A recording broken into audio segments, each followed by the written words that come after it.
ఈ కోర్టులో మీరు చెప్పే తీర్పే ఫైనలా? అవును, ఈ కోర్టులో నేను చెప్పే తీర్పే ఫైనల్.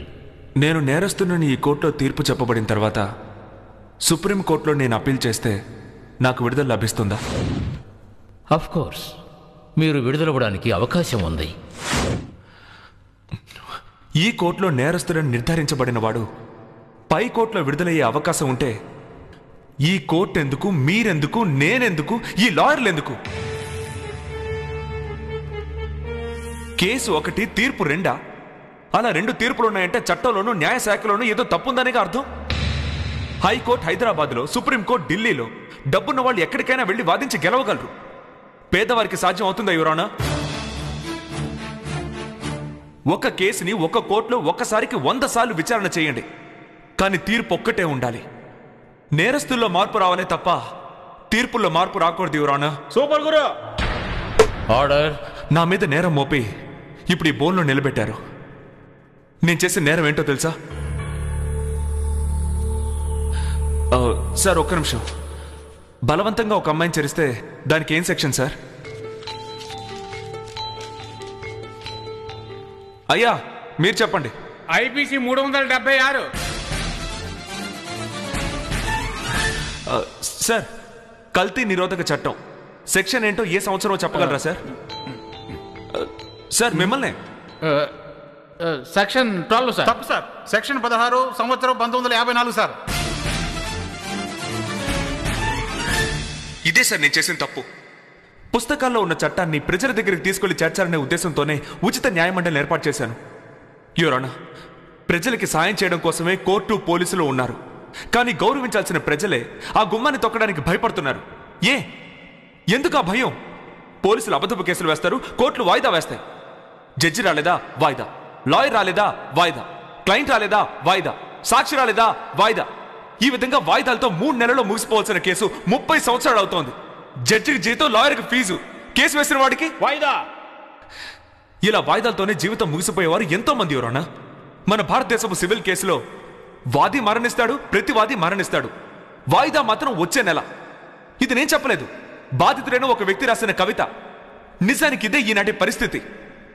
దీనంతటికీ ఏంటి కారణం? న్యాయమూర్తుల కొరత.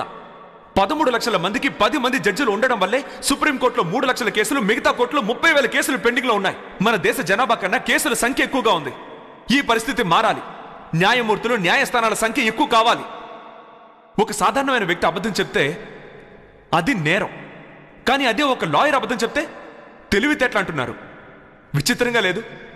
ఇండియాకి స్వతంత్రం తీసుకొచ్చిన గాంధీ ఒక లాయర్, భారత రాజ్యాంగ చట్టాన్ని రూపొందించిన అంబేద్కర్ ఒక లాయర్, ఇండియా మొదటి ప్రధాని నెహ్రూ ఒక లాయర్.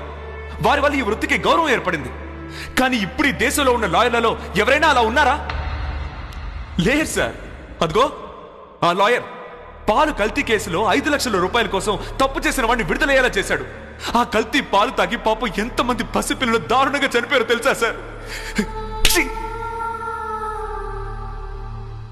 ఇది మాత్రమే కాదు సార్, ఇంకా ఎంతో మంది లాయర్లు తమ క్లయింట్ నేరస్తులని తెలిసినా కూడా డబ్బు కోసం విడుదలయ్యేలా చేస్తున్నారు. డబ్బు కావాలంటే దోపిడీలు చేయొచ్చుగా, స్మగ్లింగ్ చేయొచ్చుగా, బ్రోతలు కూడా చేయొచ్చుగా. పవిత్రమైన ఈ వృత్తిని ఎందుకు సార్ అవమానించడం? కోర్టు కోవిలలా భావించబడాలి. జడ్జిలు, లాయర్లు దేవుళ్ళుగా భావించబడాలి యువరానా. ఒక ఎల్కేజీ క్లాసులో ఒక బిడ్డను చేర్చడానికి వెళ్తే తండ్రి ఏం చదివాడు, తల్లి ఏం చదివింది అని అడుగుతున్నారు. కానీ 5 ఏళ్లు పరిపాలించడానికి వచ్చే ఒక ఎమ్మెల్యే ఏం చదివాడని ఎవరైనా అడుగుతున్నారా? లేక చట్టమైనా అడుగుతోందా? ఈ 100 కోట్ల మందిలో ఎంతమందికి కన్స్యూమర్ కోర్టు ఉందని తెలుసు? చట్టాలే తెలియని గ్రామాలు ఎన్నున్నాయి. ప్రజలకు వాళ్ళ హక్కులు చెప్పే చట్టాలు అర్థం కాలేదు.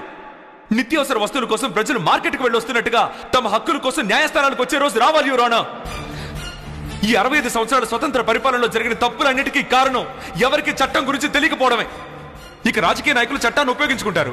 తమ అధికారాన్ని ఉపయోగించి ఐఏఎస్ అధికారుల చేత తమకు కావాల్సిన పనులు చేయించుకుంటారు. చివరికి బలైపోయేది ఆ ఐఏఎస్ అధికారులు. ఎందుకు పరిస్థితి? ఇక పాఠాల్లో అశోకుడు చెట్లు నాటించాడు, చెరువులు తవ్వించాడు, ఇవేమీ అవసరం లేదు. పాణిపట్ యుద్ధం, కళింగ యుద్ధం అవసరం లేదు. కావాల్సింది ఐపీసీ 75 అంటే ఏంటి, సిఆర్పిసి 307 అంటే ఏంటి, 420 అంటే ఏంటి అని తెలియాలి. పాఠశాలలో ప్రాథమిక చట్టాన్ని తప్పకుండా నేర్పించాలి. దేశంలో అందరూ సెక్స్ ఎడ్యుకేషన్ కోసం కాకుండా లా ఎడ్యుకేషన్ కోసం పోరాడాలి. ఒక హిందువుకి భగవద్గీత తెలియకపోవచ్చు, ఒక ముస్లింకి ఖురాన్ తెలియకపోవచ్చు, ఒక క్రిస్టియన్కి బైబిల్ తెలియకపోవచ్చు. ప్రతి ఒక్క భారత పౌరుడికి భారత ప్రాథమిక చట్టాలు తెలుసుండాలి.